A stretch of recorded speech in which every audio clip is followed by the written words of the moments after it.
로고스 채플 주일 예배 CMN 중보기도에 오신 여러분들을 주의 이름으로 환영합니다. 이 시간 우리 함께 묵상 기도하심으로 주님께 예배드리겠습니다. 기도하시겠습니다. 만군의 여호와여, 주의 장막이 어찌 그리 사랑스러운지요. 내 영혼이 여호와의 궁전을 사모하여 쇠약함이여 내 마음과 육체가 살아계신 하나님께 부르짖나이다.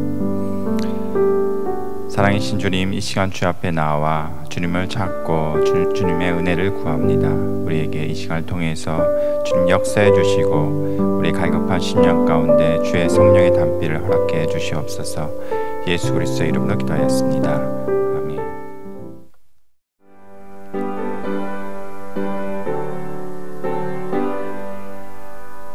찬양 성부 성자 성령 성삼위일체께 영원 무궁하기까지 영광을 돌리세 영광을 돌리세. 아멘.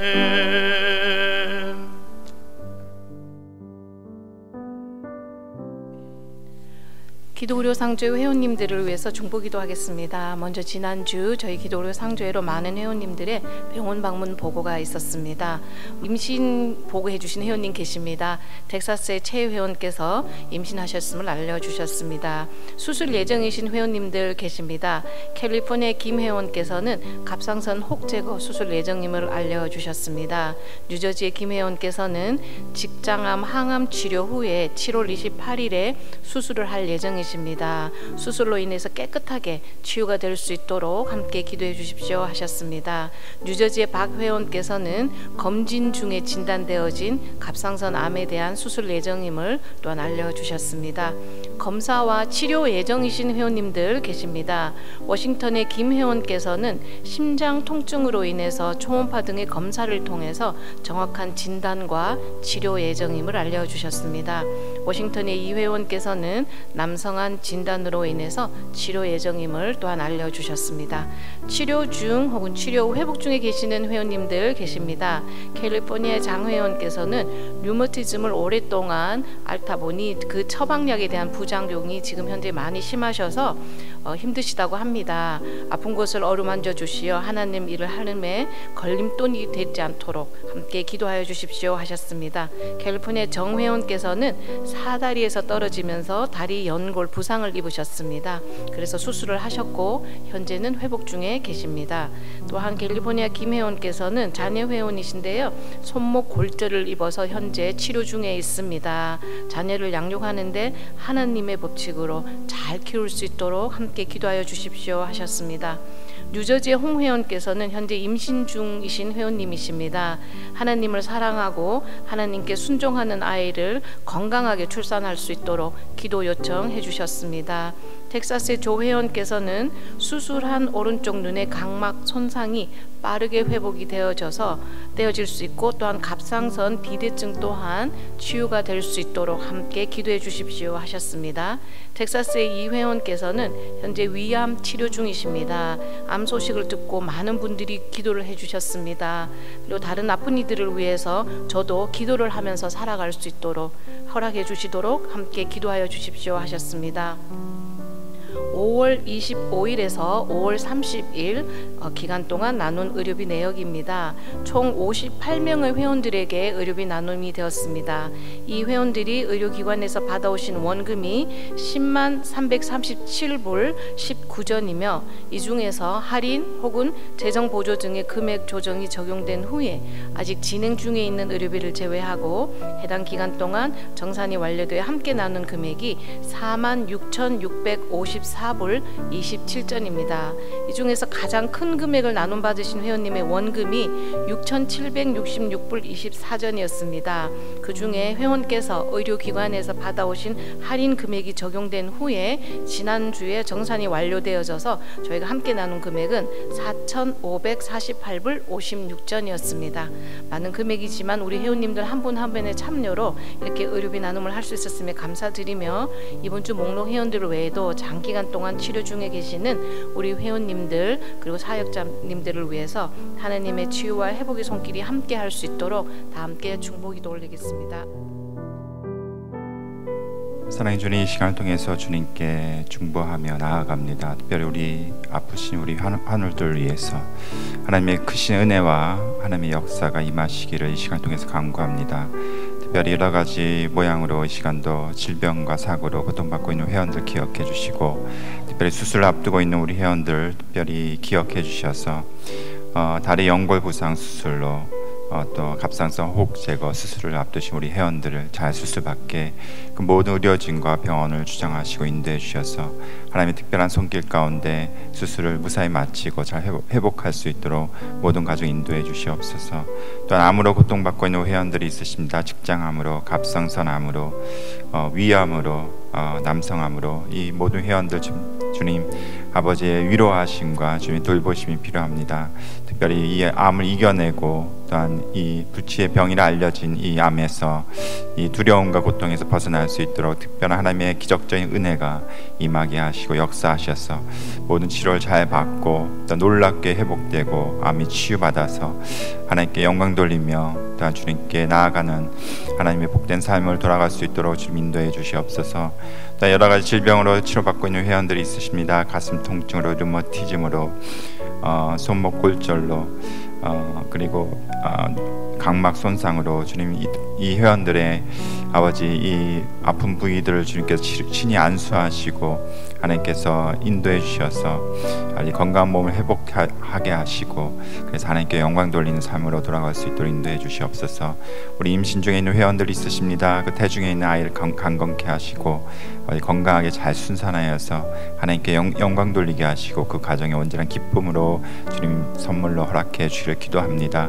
아버지, 또 우리 사역자들도 한 분 한 분 돌보아 주시고 주님의 날개 가운데 주셔서 하나님의 귀하신 맡기신 사역들 감당하는데 우리를 부르셨사오니 부르심에 합당한 열매를 맺을 수 있도록 우리를 하나 되게 하시고 성령 충만한 가운데 강건함으로 주의 사역들을 잘 감당케 하시고, 또 우리 목사님 사모님도 늘 주님 돌보아 주시고 하나님께서 주신 지혜와 아버지의 마음과 주님께서 주신 통찰력과 인도하심으로 주님께서 맡기신 사역들을 잘 앞서 나가게 하시고, 그래서 하나님께 온전히 영광 돌리고 아버지의 그 열매를 통해서 아버지의 복음이 온전히 전해질 수 있도록 주님 역사해 주시옵소서. 특별히 우리 정의사님도 끝까지 잘 아버지 강건케 붙들어 주셔서 아버지 모든 암이 몸에서 다 없어지게 하셔서 그 하나님께 감사하며 영광 돌리는 삶이 지속될 수 있도록 늘 동행하시고 함께해 주시기 원하옵고, 오늘도 말씀 전할 이 부족한 종에게도 함께 하사 성령 충만한 가운데 주의 말씀이 온전히 선포될 수 있도록 입술과 마음을 주장해 주시길 원하옵고 감사하며 이 모든 말씀 예수 그리스도의 이름으로 간절히 기도하였습니다. 아멘.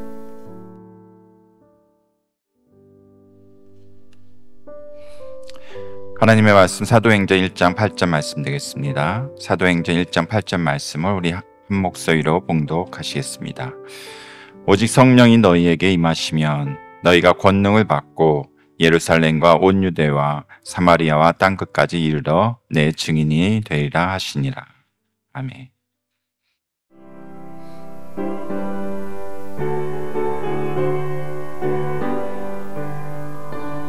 같은 주성령 간구하는 우리에게 지금 강림하셔서 영광 보여주소서. 성령이여 임하사 우리 영의 소원을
예, 오늘은 성령 강림 주일입니다. 그래서 성령 강림 주일을 맞이해서 우리 성령이 임하시면이라는 제목으로 함께 말씀을 선고해 보고자 합니다. 오늘 본문 말씀 보시면 오직 성령이 너에게 임하시면 말씀하심으로 인해서 성령께서 우리에게 임하실 때에 어떤 일들이 일어나는지에 대해서 우리에게 말씀해 주고 있습니다. 사도행전 2장 1절에서 4절에 보시면 오순절 날이 이름에 그들이 다 같이 한 곳에 모였더니 호련히 하늘로부터 급하고 강한 바람 같은 소리가 있어 그들이 앉은 온 집이 가득하며 마치 불의 혀처럼 갈라지는 것들이 그들에게 보여 각 사람 위에 하나씩 임하여 있더니 그들이 다 성령의 충만함을 받고 성령이 말하게 하심을 따라 다른 언어들로 말하기를 시작하니라 라고 말씀하고 있습니다. 예수님께서 부활하시고 40일 동안 제자들에게 보이시면서 승천을 하셨습니다. 그러시면서 승천하시면서 보혜사, 다른 보혜사를 보내주시겠다. 그분이 바로 성령님이시죠. 그래서 10일 후에 그들이 모여있을 때에 마가의 다락방에 모여있을 때에 그 다른 보혜사를 그들이 기다렸습니다.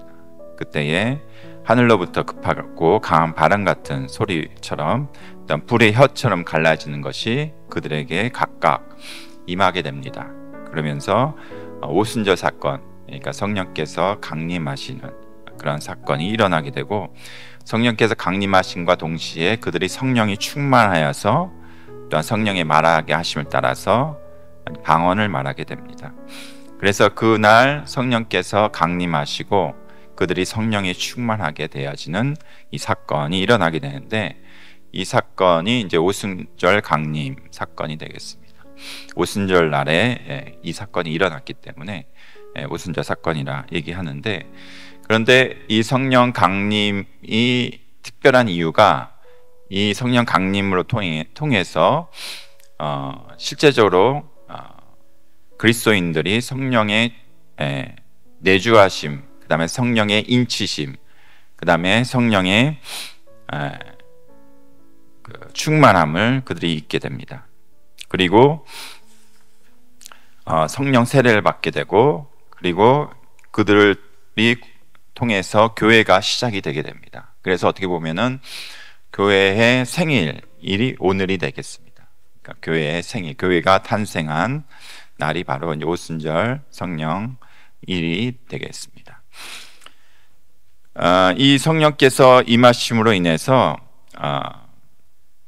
교회가 시작이 되었고 그래서 이 교회의 시작, 교회의 시작과 그 역사는 바로 이 성령에 의해서 이루어졌다고 우리가 말할 수 있겠습니다. 누가복음 24장 49절에 보시면 너희는 위로부터 능력을 입혀질 때까지 이 성에 머물라 하시니라 하시면서 예수님께서 그 보혜사 성령을 통해서 그들에게 능력이 입혀지고 그 능력 입은 그들을 통해서 하나님의 나라가 확장되어지고 주님의 복음이 전해질 것을 말씀하셨습니다. 그래서 성령께서 임하심으로 이 복음이 선포되고 전파가 됩니다. 사도행전 2장 14절에 보시면 베드로가 11 사도와 함께 서서 소리를 높여 이르되 유대인들과 예루살렘에 사는 모든 사람들아 이 일을 너희로 알게 할 것이니라 내 말에 귀를 기울이라. 그래서 이 베드로와 11 사도들이 성령을 받은 후에 그리고 성령 충만함을 받은 후에 그 다르게 말하는 그런 그들의 모습을 보고 사람들이 모이게 됩니다. 그때에 베드로와 11 사도가 서서 소리를 높여서 사람들한테 예수 그리스도에 대해서 복음을 전파하게 됩니다. 그런데 이들이 원래는 여러분 아시겠지만 예수 그리스도께서 십자가에 못 박히실 때에 다들 도망간 사람들이에요. 베드로 같은 경우에는 예수님을 모른다고 부인했던 사람입니다. 그런데 그들이 이제는 더 이상 숨지 않고 더 이상 부인하지 아니하고 예수 그리스도를 담대하게 전하게 됩니다. 그래서 그들이 성령을 받은 후에 그들이 복음을 전파하는 그러한 능력이 나타남을 우리가 볼 수 있습니다. 또한 사도행전 2장 38절에 보시면 베드로가 이르되 너희가 회개하여 각각 예수 그리스도의 이름으로 세례를 받고 죄 사함을 받으라. 그리하면 성령을 선물로 받으리라 하시면서 동일하게 그들이 받은 성령을 또한 그들이 회개하고 그리고 예수 그리스도의 이름을 세례를 받고 죄 사함을 받게 되면은 동일하게 너희들도 성령을 선물로 받을 거라고 말씀하고 있습니다. 그래서 그들이 회개를 하고 성령을 세례를 받습니다. 그래서 3,000명이 그 순간에 예수 그리스도를 믿음으로 성령 세례를 받고 이 3,000명을 통해서 교회가 생겨나게 됩니다. 최초의 초대교회가 생겨나게 됩니다. 사도행전 2장 41절에 보시면 그 말을 받은 사람들은 세례를 받으며 이날에 신도의 수가 3,000이나 더하더라 라고 말씀하고 있습니다. 그래서 성령께서 임하심으로 성령의 역사를 통해서 그들이 회심하게 되고 교회가 이제 시작이 되게 됩니다. 그래서 교회는 어떠한 인간적인 무슨 친교 그런 단체가 아니라 무슨 사회 봉사하는 단체가 아니라 성령께서 역사하시고 성령께서 시작하시고 주도하시는 그러한 공동체가 바로 교회가 되겠습니다. 사도행전 2장 42절에서 47절에 보시면은 그들은 서로 물건을 나누고 떡을 떼면서 기도에 힘쓰고 이러한 사랑의 공동체가 시작되었다고 말씀하고 있습니다. 그래서 이 교회는 성령께서 역사하시는, 그래서 성령께서 하나 되게 하시고 성령께서 이들 통해서 주의 나라와 복음을 위해서 증인으로 쓸 수 있도록 능력을 주시는 그런 생명력이 있는 유기체로 이렇게 만들어 가십니다. 그래서 교회는 어떠한 이렇게 건물이 아닌, 유형의 건물이 아닌, 그리고 어떤 조직이 아닌 살아있는 유기체, 성령께서 역사하신 살아있는 유기체로서 살아있는 유기체는 당연히 성장하게 돼 있습니다. 당연히 자라나게 돼 있습니다. 그러한 유기체로 성령께서 인도해 가십니다. 그리고 성령께서 이렇게 예수 그리스도를 믿는 자들에게 임하시게 되는데 그때에 성령께서 이 그리스도를 믿는 자들에게 내주하십니다. 그리고 그들을 인치십니다. 그리고 그들의 성령을 세례를 주십니다. 근데 이 성령의 내주, 성령의 인침, 성령의 세례는 예수 그리스도를 믿는 순간에 동일하게 단회적인 사건으로, 일회적인 사건으로 일어나게 됩니다. 먼저 성령의 내주하심을 보게 되면은 성령을 내주하심은 구원받은 자에게 성령께서 임하심으로 그 성령께서 떠나지 아니하시는, 영원토록 함께 하시는 그런 상태를 얘기합니다. 성령의 임재를 얘기합니다. 요한복음 14장 16절에 보시면 내가 아버지께 구하겠으니 그가 또 다른 보혜사를 너희에게 주사 영원토록 너희와 함께 있게 하리니 라고 예수님께서 말씀을 하셨습니다. 또 다른 보혜사가 우리에게 임하셔서 영원토록 우리와 함께 하신다고 말씀하고 있습니다. 로마서 8장 9절에 보시면 만일 너희 속에 하나님의 영이 거하시면 너희가 육신에 있지 아니하고 영에 있나니 누구든지 그리스도의 영이 없으면 그리스도의 사람이 아니니라.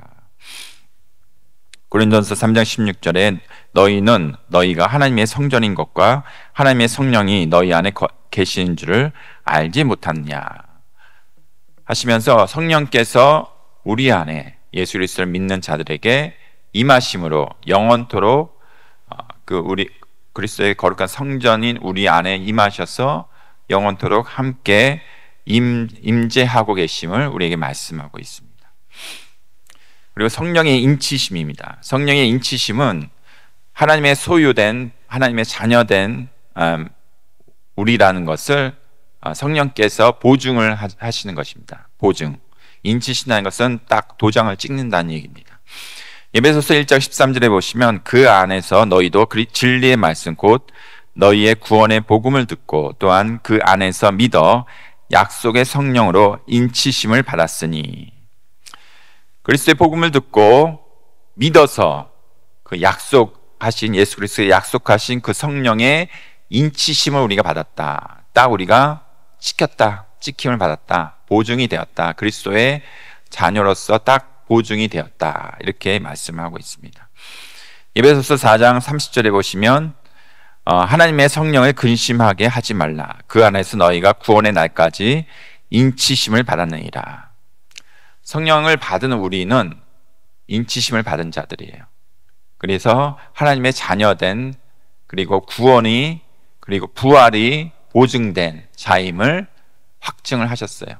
그래서 제가 부활의 신앙에 대해서 말씀을 전할 때에 성령께서 우리 안에 거하신 자들은 성령의 인치심을 받아서 예수 그리스도 다시 오시는 그날에 우리가 다시 예수 그리스도와 같이 부활하는 그런 것을 인치심을 받았고 보증을 받았다, 이렇게 말씀을 드렸습니다. 그래서 우리가 지금은 어떤 달걀, 계란 예를 들어서 어떤 게 무정란인지 유정란인지 눈으로 분간할 수 없지만, 우리가 누가 성령의 인치심을 받았는지 받지 않았는지 눈으로 우리가 겉모습을 보고는 알 수 없지만은, 우리가 그날에는, 예수 그리스도 다시 오시는 날에는 성령의 인치심을 받은 자들은 부활의 몸으로 다시 나올 것이다, 이렇게 말씀을 드렸습니다. 그리고 성령의 세례를 받게 됩니다. 성령의 세례는 성령을 통해서 그리스도와 연합이 되어지고 교회의 일원이 되는 일입니다. 요한복음 3장 5절에 보시면 예수께서 대답하시되 진실로 진실로 내게 이르노니 사람이 물과 성령으로 나지 아니하면 하나님 나라에 들어갈 수 없느니라 라고 말씀하셨습니다. 고린도전서 12장 13절에 보시면 우리가 유대인이나 헬라인이나 종이나 자유인이나 다 한 성령으로 세례를 받아 한 몸이 되었고 또 다 한 성령을 마시게 하셨느니라. 이 성령 세례를 통해서 우리가 하나님 나라에 들어갈 수 있게 됩니다. 거듭나게 되는 것을 나타내고 있음과 동시에 우리가 한 성령을 세례로 받아서 한 몸이 되었다, 한 그리스도의 공동체가 되었다, 이렇게 얘기하고 있습니다. 그러니까 우리는 다 한 성령의 세례를 받은 하나님의 나라의 백성으로서 한 교회의 공동체가 되었음을 이 세례를 통해서 우리에게 말씀해 주고 있습니다. 그래서 이 성령의 내주, 영원토록 우리와 임재하시고 함께 하시고, 성령의 인치심 보증해 주시고 성령의 세례를 받아서 하나님의 나라의 백성으로서 공동체를 이루게 하신, 일원이 되게 하시는 이 사건은 예수 그리스도를 믿는 순간에 단일회적으로 일어나는 사건입니다. 그래서 오순절 날에 이 성령의 이 세례, 성령의 인치심, 성령의 내주하심이 일어나게 됩니다. 그래서 이 성령께서 임하심으로 인해서 우리는 오늘 본문 말씀 보시면 성령이 너희에게 임하시면 너희가 권능을 받게 된다고 얘기합니다. 여기서 권능이라는 것은 디나미스라는 뜻입니다. 디나미스, 헬라어로 디나미스인데 영어 다이너마이트의 어원이기도 합니다. 이 능력이라는 뜻인데 어떠한 능력이냐면은 증인의 삶을, 예수 그리스도의 증인의 삶을 살아내기 위한 실제적인 능력입니다. 우리가 증인으로서의 사역을 수행하는 데 필요한 모든 능력을 얘기하고 있습니다. 그래서 이 능력을 통해서 죄 가운데 있는 사람들이 변화되어서 새로운 피조물로 되어집니다. 우리가 죄 가운데 있지만은 죄를 깨닫게 하시고 그리고 진리 가운데로 인도되어지는 이 일들이 바로 성령의 권능을 통해서 이루어집니다. 우리가 하나님의 자녀됨을 우리가 확신하고 그리고 하나님의 뜻에 순종하고 증인된 삶을 살게 하는 것이 바로 이 성령의 능력이 되겠습니다. 고린도전서 12장 3절에 보시면 그러므로 내가 너희에게 알리노니 하나님의 영으로 말하는 자는 누구든지 예수를 저주할 자라 하지 아니하고 또한 성령으로 아니하고는 누구든지 예수를 주시라 할 수 없느니라 라고 말씀하고 있습니다. 우리가 성령을 통해서만이 우리가 예수 그리스도를 주라 얘기할 수 있습니다. 우리가 그리스도를 주라 말하는 것은 우리의 의지가 아니라 바로 우리 안에 내주하시고 그리고 우리 안에 인치시고 그리고 우리에게 성령 세례를 허락하신 그 성령께서 우리가 예수 그리스도를 주라 얘기할 수 있게끔, 고백할 수 있게끔 하시면서 우리가 그 주라 하는 말로만이 주라가 아니라 우리의 삶 가운데 또 우리가 증인된 삶을 통해서 그 예수 그리스도께서 나의 구주 되심을 내가 증거하고 고백하는 삶을 살게끔 할 수 있는 그 능력이 바로 성령의 능력이라는 것입니다. 그래서 데살로니가전서 1장 6절에 보시면 또 너희는 많은 환난 가운데에서 성령의 기쁨으로 말씀을 받아 우리와 주를 본받는 자가 되었으니 라고 말씀하고 있습니다.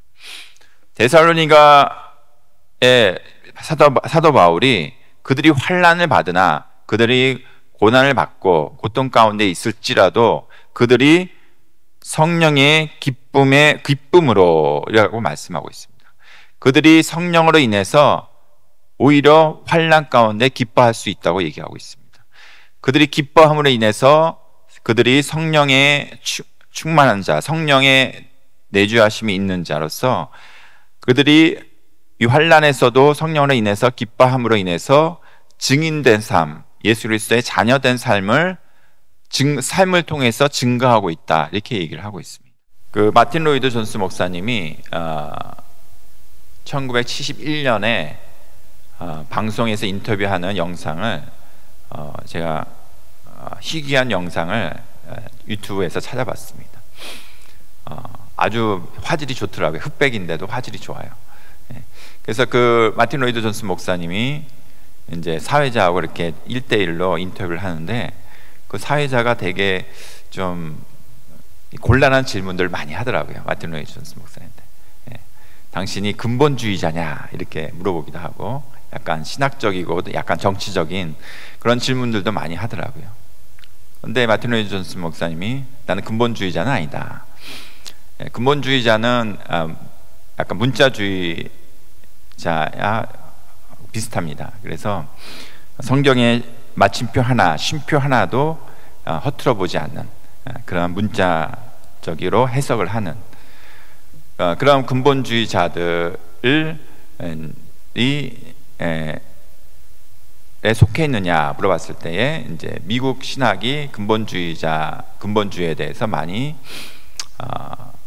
이해를 많이 변질시켜서 난 근본주의자라고 얘기하고 싶진 않다.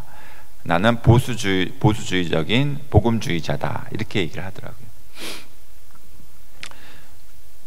근데 이 근본주의자들 중에 세대주의자들이 있습니다. 저는 세대주의 신학을 하는 신학교에서도 공부를 했었고 개혁주의적인 신학교에서 공부를 했었고 또 침례교에서도 신학을 공부했었습니다. 그래서 이들의 그런 신학적인 차이를 또 이해하고 이렇게 또 공부를 하게 됐는데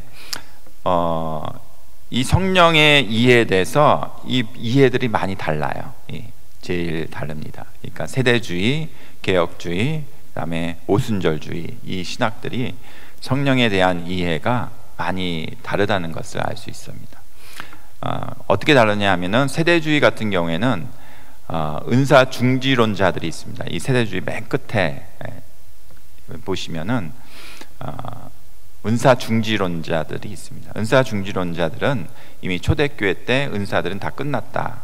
더 이상 방언도 예언도 다 그쳤기 때문에 더 이상 오늘날 방언 예언이 없다. 이게 이제 은사 중지론자들이고 오순절주의자는 당연히 오늘날도 이런 은사들이 나타나는데 특별히 성령 세례를 받아야지만 은사가 나타나고 성령 세례를 받은 증거들은 바로 방언을 통해서 그것을 확인할 수 있다. 그래서 방언을 해야지만 성령 세례를 받는 것으로 또한 생각하는 부분들도 있습니다. 그래서 이 양극단이죠. 이쪽은 은사가 없다. 이쪽은 성령 세례를 받아야지만 방언을 할 수 있는 그런 은사가 나타날 수 있다는 그런 극단의 그런 주장들이 미국에서 현존하고 있는데 그러한 그 이해에 대해서 우회적으로 마틴 로이드 존스 목사님 우회적으로 약간 비판을 하면서 나는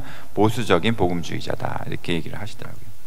그러면서 이분이 성령에 대해서 어떻게 말씀을 하시냐면은 데살로니가전서 1장 5절을 말씀하시면서 이는 우리의 복음이 너희에게 말로만 이른 것이 아니라 또한 능력과 성령과 큰 확신으로 된 것임이라.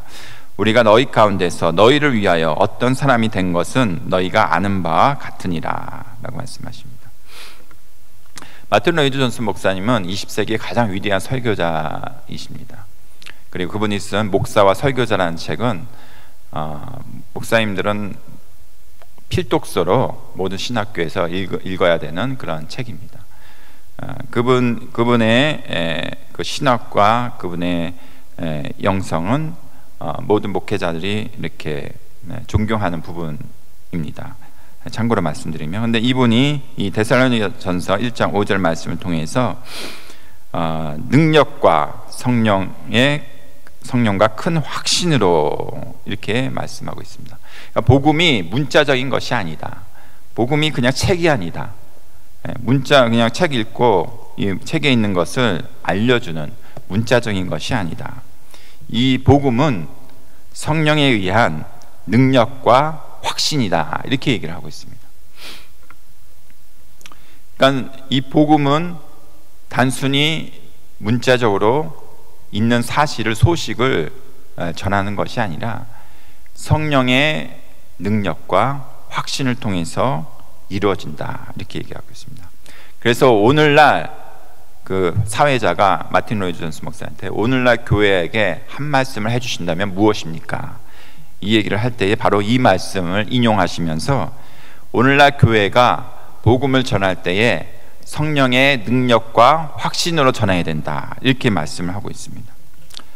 복음을 전할 때에 단순히 강의식으로, 단순히 가르치는 식으로, 단순히 소식을, 메시지를 전달하는 식이 아니라 그 안에 성령의 능력과 확신으로 전해야 된다고 말씀을 하고 있습니다.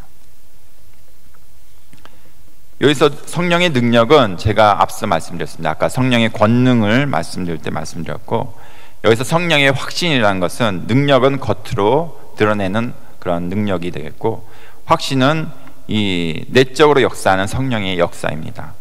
확신의 헬라어는 플레로포리아라는 뜻입니다. 플레로포리아는 뜻은 충만, 풍부라는 뜻이 있습니다. 충만, 풍부. 그러니까 성령의 확신은 성령의 충만으로, 성령의 풍부로 전해야 된다, 이런 뜻입니다. 그래서 우리가 복음을 전할 때에 이 파멸의 죄 가운데 있는 자들이 새 생명 가운데 새 피조물로 옮겨지는 이 놀라운 역사를 이 성령의 능력과 성령의 확신, 성령의 충만을 통해서만이 이루어질 수 있다.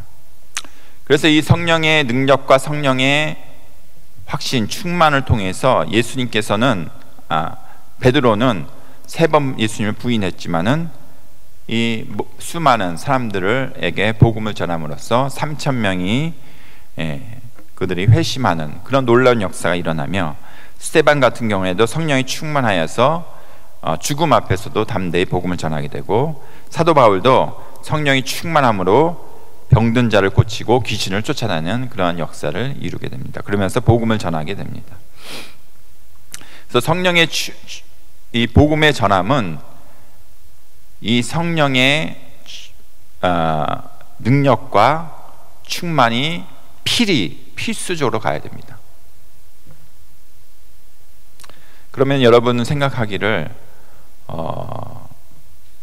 어떻게 성령의 능력과 충만이 우리 안에 나타날 수 있는가, 그것을 고민하셔야 됩니다.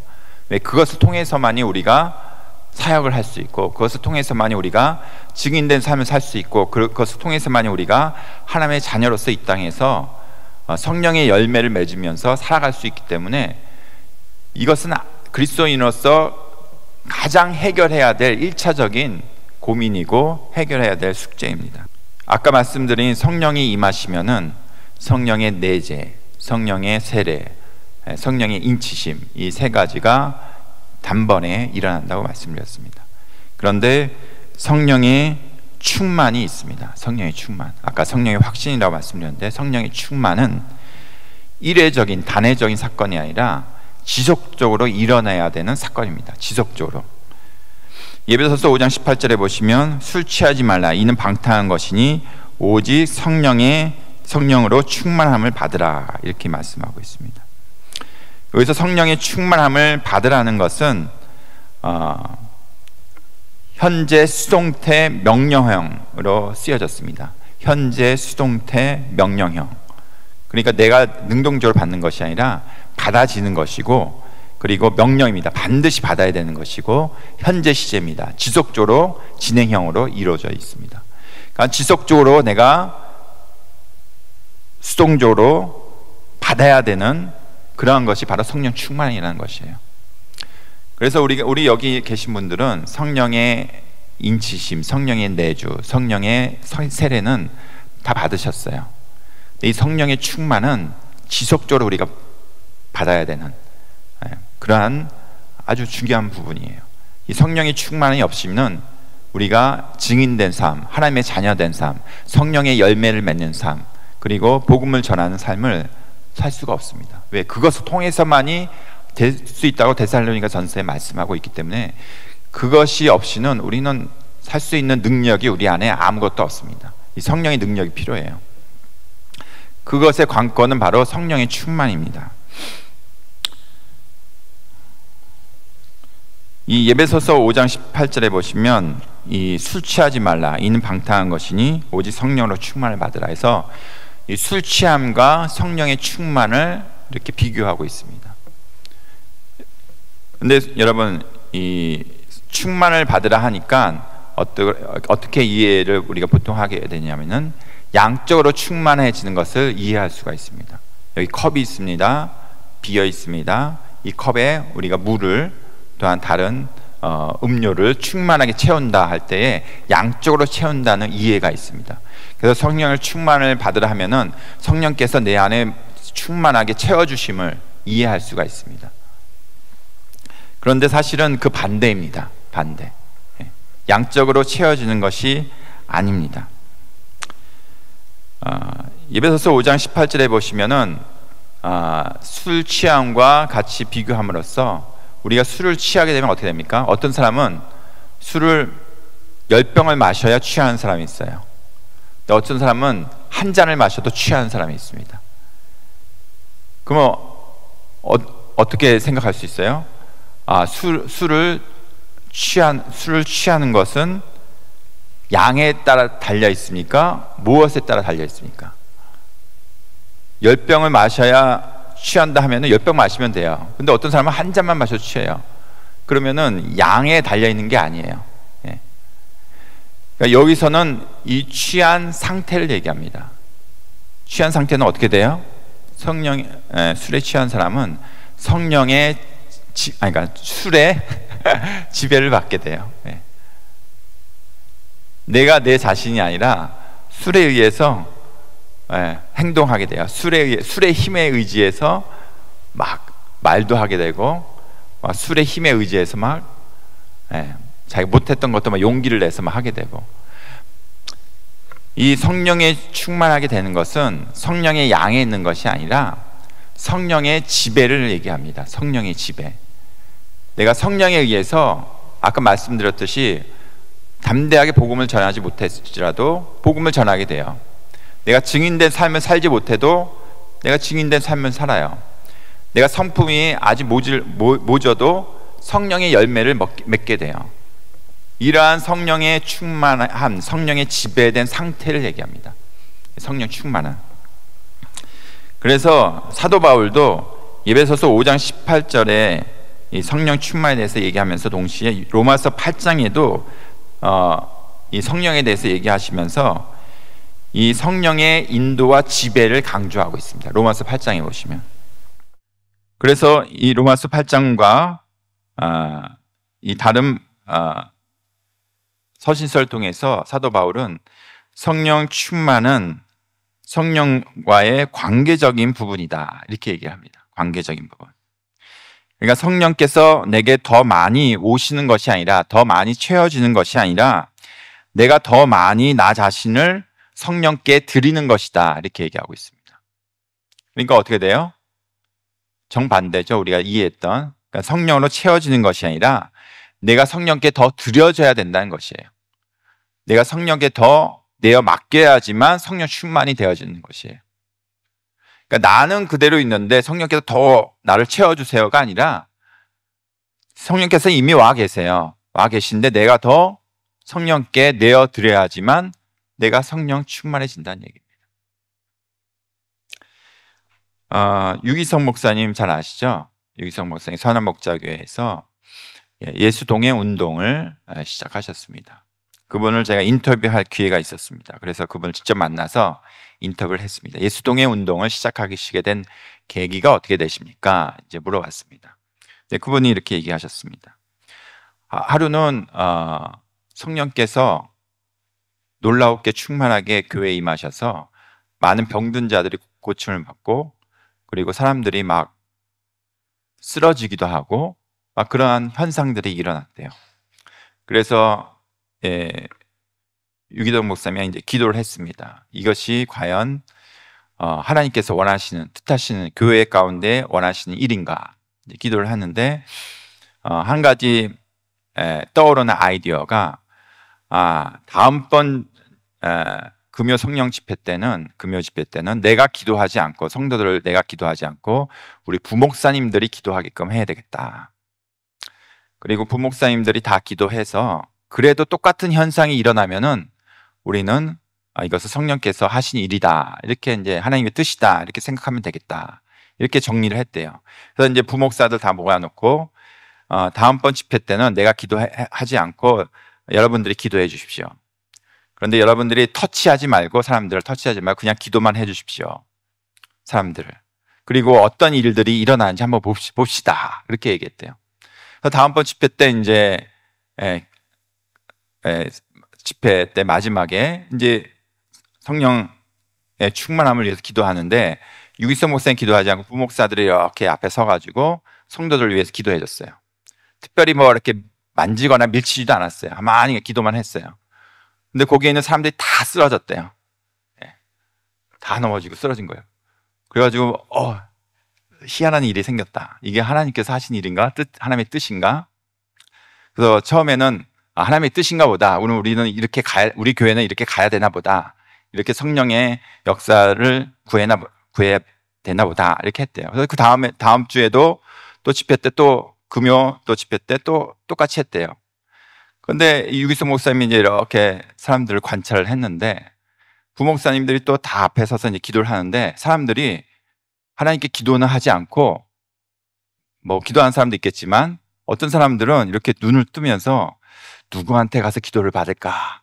어떤 부목사님한테 가서 기도를 받을까? 이렇게 눈치를 살피더래요. 그러면서 이쪽 목사님 줄에는 막 사람들이 막 쓰러지니까 사람들이 다 이쪽으로 몰리더래요. 그래서 유기성 목사님이 이러면 안 되겠다. 이 성령께서 이런 현상들 통해서 마귀들이 더 우리들 미혹할 수 있고 교회를 분열시킬 수 있고 더 우리를 어려움 가운데 내몰릴 수 있다. 이렇게 생각을 하시고 그 다음부터는 이걸 하지 않고 예수 동행 운동을 시작하게 됐대요. 우리가 이 성령의 권능, 성령의 나타나심, 성령의 나타난 현상에 우리가 마음을 빼앗기는 것이 아니라 이 성령에 우리가 더 집중해야 되겠다. 성령의 이 인격체 대신 이 하나님을 더 집중해야 되겠다. 그분을 더 우리가 사모하고 그분을 더 찾고 그분과 더 동행해야 되겠다. 그러한 생각이 더 강하게 생겼다고 합니다. 그래서 그때부터 예수 동행 운동을 시작하게 됐다고 합니다. 그래서 실질적으로 그분들이 예수 동행 운동을 통해서 예수 동행 일기를 썼대요. 매일같이 내가 주님과 동행하는 그러한 일들, 주님과 동행함으로써 내가 묵상했던 말씀, 했던 기도, 내가 조종했던 삶의 조종, 그리고 어떤 사건들을 기록하면서 주님과 어떻게 내가 동행하며 살고 있는지를 매일같이 기록하면서 그것을 나누게 되었다고 합니다.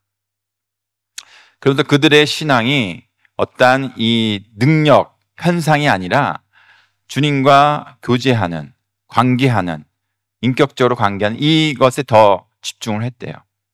그런데 놀라운 것은 특별히 병든 자들이 고침을 받고 아픈 자들이 치유받게 해달라고 기도를 하지 않았는데도 희한하게 교회 안에서 많은 사람들이 치유를 받았대요.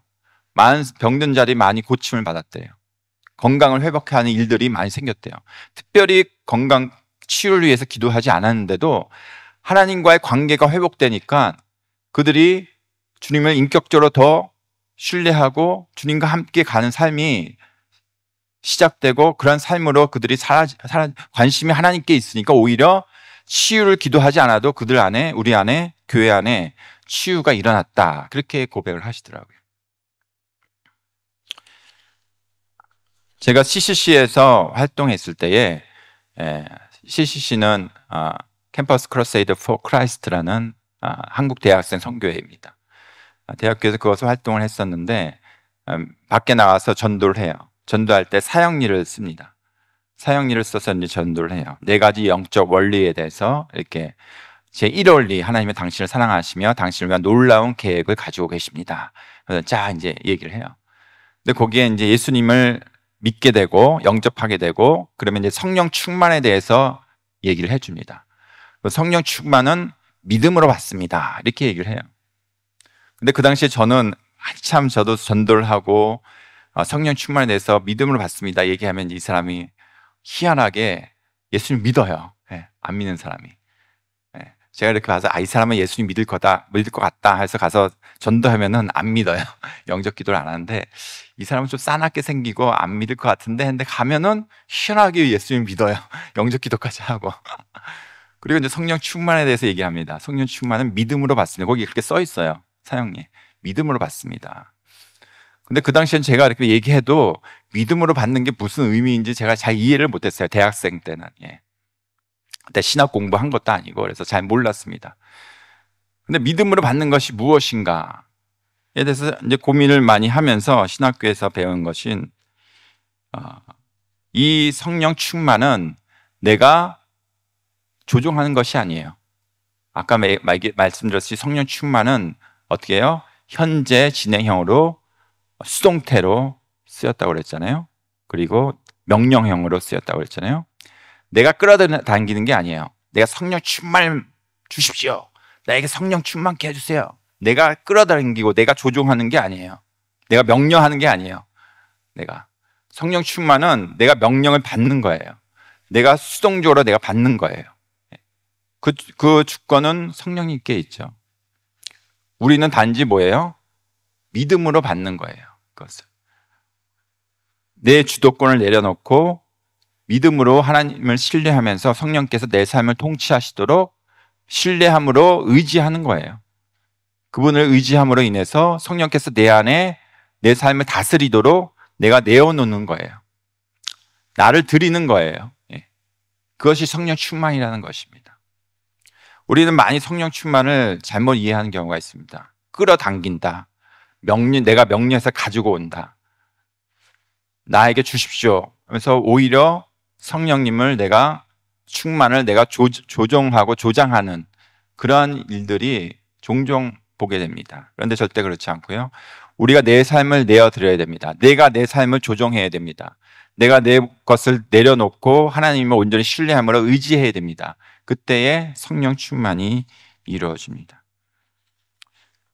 그래서 나는 주님께 나아가 내 안에 주 앞에 합당하지 못한 것들을 내려놓고 회개하면서 그분을 인격적으로 사모하면서 그분 앞에 나아가 기도하면서 예배하면서 주의 말씀을 사모함으로 묵상하면서 갈망하고 사모해야 됩니다. 그럴 때에 나에게 성령 충만이 이루어집니다. 이 성령 충만이 되어야지만 우리 안에 성령의 열매가 있습니다. 성경에서 말씀하는 성령의 9가지 열매가 맺어집니다. 내 안에 성령의 능력이 생깁니다. 내가 증인된 삶을 살 수가 있습니다. 하나님의 자녀된 삶을 살 수 있습니다. 우리가 그리스도인으로서 살아가는데 가장 필수적인 게 성령 충만입니다.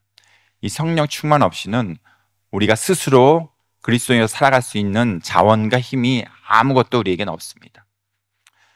반드시 그 부분을 여러분 기억하시고 여러분 성령님을 인격적으로 사모하시면서 내가 더 성령님을께 내 삶을 내어드리고 그분께 순종하며 죄를 내가 미워하고 그분을 경외함으로 또 그분을 사모함으로 찾음으로 내가 더 성령 충만해져서 증인된 하나님의 자녀된 삶으로 살아가는, 그래서 그러한 열매를 풍성히 맺으시는 저와 여러분이 되시기를 예수 그리스도의 이름으로 축원합니다. 기도하시겠습니다. 사랑의 주님, 이 시간 우리가 성령 강림 주일을 맞이해서 성령님의 임하심에 대해서 살펴보았습니다. 그렇습니다. 주님, 우리 안에 계신 주님, 우리를 인치시고 또 우리에게 임하신 주님, 우리가 늘 성령 충만케 해 주시옵소서. 우리가 주님께 우리의 삶을 더 내어드리고 또 우리가 주님께 더 인격적으로 주님을 사모하며 또 우리 안에 모든 주 앞에 합당하지 못한 죄악들을 떨쳐버리고 주님을 사모함으로 주 앞에 나아가 더 성령 충만하게 하셔서 우리가 주님의 증인된 하나님의 자녀로서의 삶을, 열매 맺는 삶을 이 땅 가운데 더 살아갈 수 있는 은혜를 허락해 주시기를 간구합니다. 예수 그리스도의 이름으로 기도하였습니다. 아멘. 같이 봉헌 기도하기를 원합니다. 기도하시겠습니다. 하나님 아버지, 이 시간을 통해서 주님께 봉헌합니다. 우리의 드려진 물질이 작은 것이지만 이 물질을 통해서 하나님께 예배가 되어지고 또 하나님의 이름이 높여지며 주의 나라가 확장되는 작은 씨앗이 되기를 소원합니다. 그리하여서 하나님의 뜻이 이루어지고 이 땅 가운데 하나님의 나라가 더 확장되게 해 주시옵소서. 또 우리가 인색함으로 드리지 않도록 아버지 주께서 주신 공급하심으로 채우심으로 또한 살아가며 나누며 사역을 감당하는 우리의 삶이 될 수 있도록 더 복 내려주시길 원합니다. 감사하고 예수 그리스도의 이름으로 기도하였습니다. 아멘. 지금 우리 주 예수 그리스도의 은혜와 하나님의 크신 사랑하심과 성령님의 도우시고 인도하시며 충만케 하심이 오늘 함께 예배하며 그 성령님을 사모하고 충만하여서 주님의 복된 복음을 전하며 증인된 삶을 살아가는 우리 사랑하는 모든 성도들과 회원들과 로고스 선교회 위에 지금부터 영원토록 함께 하시기를 간절히 축원하옵나이다. 아멘.